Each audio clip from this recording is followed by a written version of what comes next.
Good morning, Texans. Today is Monday, May 18th, 2020, and it is time for our final morning announcements of the school year.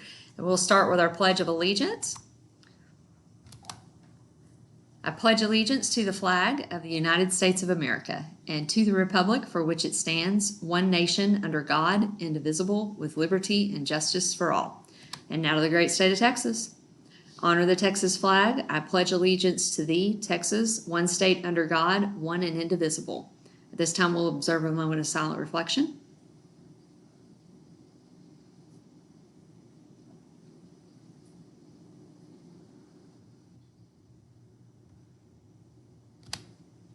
And so this week is actually technically our last week of school, but we have no new academic assignments for you. And so that's why we're going to go ahead and finish out our morning announcements here, because most likely our students are not getting up and tackling academic assignments, that type of thing. So probably you're not getting up early with me and looking at these announcements. We had this in place to kind of keep some routine and to keep in contact with one another and that kind of thing. But as we're closing out our academic assignments, we're going to go ahead and dispense with the morning announcements, as there's likely a reduced level of viewership. And so one thing I do need to let you know about, though, is we have a student survey that every student in Northwest ISD needs to do for us. You need to get that survey completed by Wednesday, May 20th. And it is just a survey talking about or asking about each student's experience with our remote learning situation. And so that will count as student attendance for this week. And so our students need to make sure and complete that survey. And so in our final recorded announcement, I'd just kind of like to say to everybody that it's been an interesting year, a good year in a lot of ways.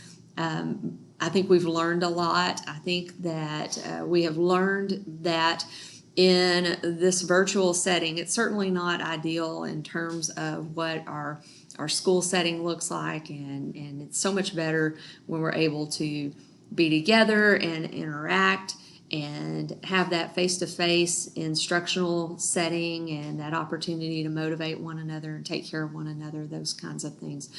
I think we've learned that some students thrive in a virtual setting. And so maybe some combination of virtual learning and also in-person learning is a plus for some of our students, where other students thrive more with the in-person human interaction. And so I think going forward, as we look at our return to school after this coronavirus pandemic, I think we'll see some different looks for school as we get ready to open up next year.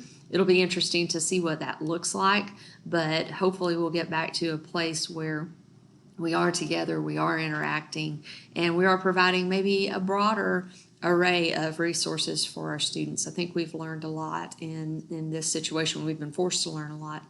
But all of that to say, I am sad that the year ended the way it did, because I think we lost a lot of experiences that we look forward to in closing out a school year. We lost a lot of time together, but I think we will come back stronger. I think we'll come back smarter, and I think we'll come back with a greater appreciation for the things that we're able to do together in the regular in-school setting. So having said all that, those are all the announcements I have for you today, Texans. I love you. I miss you. I look forward to seeing you again soon. I'll see some of you in the pickup lines this week as we're doing drop-off and pickup of items. I'll see even more of you at graduation, and I look forward to seeing you over the summer and as we start to open up our school again. And so looking forward to that, certainly. Everybody have a wonderful summer. If I don't see you before then, make it a great summer, and make good choices, and we'll look forward to seeing you again soon.